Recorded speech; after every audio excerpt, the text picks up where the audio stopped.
ओम शांति। आइए सुनते हैं 26 अगस्त 2024 की शिव बाबा की ज्ञान मुरली और ईश्वरीय महावाक्य। आज परमपिता परमात्मा शिव बाबा ने कहा, मेरे मीठे बच्चों, तुम्हें पवित्र बनने में क्या मज़ा आता है कि नहीं। तुम बच्चों को पवित्र बनाने में मुझे तो बहुत मज़ा आता है कि तुम पवित्र बन जाओ, श्रेष्ठ बन जाओ। जो अभी पवित्र बनेंगे बच्चे, वही नई दुनिया में आएंगे और राज करने के लायक बनेंगे। फिर शिव बाबा ने कहा, पहले अल्प बाप को याद करो, पीछे है बादशाही। अल्प ये उर्दू शब्द है। अल्प माने भगवान, बाप माने ब्रह्मा दादा। तो इस और बादशाह माने बादशाही। क्या पाओगे, जिसके लिए ही तुमको डायरेक्शन देते हैं। बाबा ने कहा, बाप कोई ज़्यादा मेहनत नहीं देते, सिर्फ कहते हैं अपने को आत्मा समझो। और पहले पहले तुम्हें यही पाठ पक्का करना है कि हम देह नहीं, हम आत्मा हैं, हम श्रेष्ठ आत्मा हैं, हम परम पिता परमात्मा की संतान हैं। शिव बाबा ने कहा, सब तो फुल पास नहीं होंगे, फिर 100 मार्क्स में से फिर कम से कम होते जाते हैं। बाबा ने कहा कि इसलिए बहुत पुरुषार्थ करना पड़े, इसमें ही फेल हो जाते हो। फिर सर्विस करना तो सहज है, पुरुषार्थ ज़्यादा करने के लिए बाप भी राय देते हैं कि बच्चों, याद की यात्रा में तुम रहो, तो तुम्हारे इस याद की यात्रा से ही तुम्हारे जन्म जन्मांतर के सब विकर्म विनाश होते जाएंगे, यानी पाप कटते जाएंगे। मीठे मीठे बच्चों, उठते बैठते सिर्फ माँ में कम याद करो। शिव बाबा ने कहा, बाप की याद ही मुख्य है, पढ़ाई से पाप नहीं कटेंगे। जब तुम याद करोगे, याद से ही तुम्हारे पाप कटेंगे। शिव बाबा ने कहा, मीठे बच्चे, बड़ा बाबा तुम बड़े आदमियों को ज़्यादा मेहनत नहीं देते, सिर्फ 2 अक्षर याद करो, अल्प और बे। अल्प माने भगवान, बे माने बादशाही। प्रश्न में बाबा ने कहा, रूहानी बाप का मुख्य कर्तव्य कौन सा है जिसमें ही बाप को बहुत मज़ा आता है। उत्तर में बाबा ने कहा, मैं बताता हूँ, सुनो ध्यान से।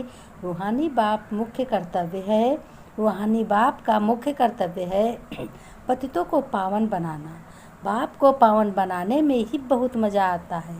बाप आते ही हैं बच्चों की सद्गत करने और सब पापों से दूर निकालने, सब पापों से हटाने, सबको सतोप्रधान बनाने, क्योंकि अब घर जाना है। बाबा ने कहा, सिर्फ 1-8 बात करो, हम देह नहीं आत्मा हैं। इसी पाठ को से बाप की याद रहेगी और तुम पावन भी बनोगे। बाबा ने कहा, ओम शांति। रूहानी बाप बैठ रूहानी बच्चों को समझाते हैं, बाप को भी मज़ा आता है। तुम बच्चों को पवित्र बनाने में इसलिए कहते हैं कि पतित पावन बाप को याद करो।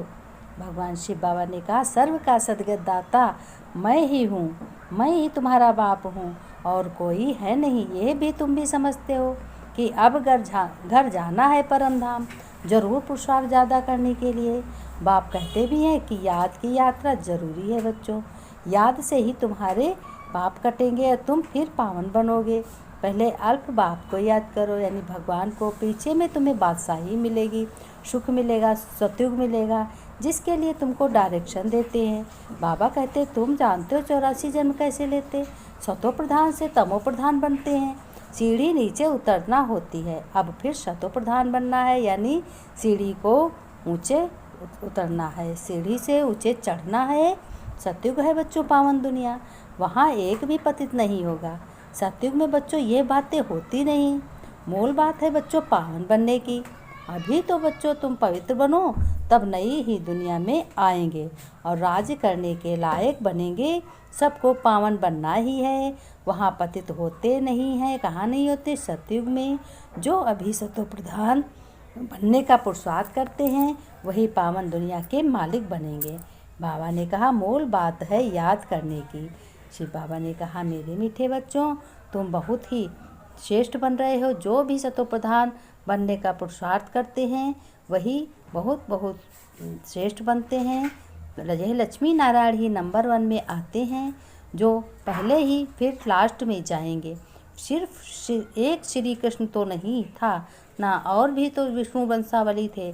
इन बातों को तुम अच्छी रीत जानते हो, ये फिर भूल नहीं जाना बच्चों। अभी म्यूजिक तो खुलते रहते हैं, बहुत खुल जाएंगे, बहुत लोग आएंगे। जैसे मंदिर में जाकर माथा टेकते हैं और तुम्हारे पास आते हैं, कहते हैं ये फिर भूल नहीं जाना, तुम्हारे पास भी आते। फिर बाबा ने कहा, बच्चों समझाते रहते हो ना, मुख्य बात तो है याद की यात्रा में रहोगे सब पाप कट जाएंगे। शिव बाबा ने कहा, मेरे मीठे मीठे बच्चे, सीखी लगे बच्चों प्रति माता पिता बाप दादा का याद प्यार और गुड मॉर्निंग। रूहानी बाप की रूहानी बच्चों को नमस्ते नमस्ते। हम रूहानी बच्चों की रूहानी बाप दादा को याद प्यार नमस्ते नमस्ते, गुड मॉर्निंग बाबा। शिव बाबा ने धारणा में बताया कि तुम बच्चों के लिए अच्छा काम करता है तो दिल से उसके लिए दुआएं निकलती हैं कि बहुत अच्छा है, बहुत अच्छा मानना ही है।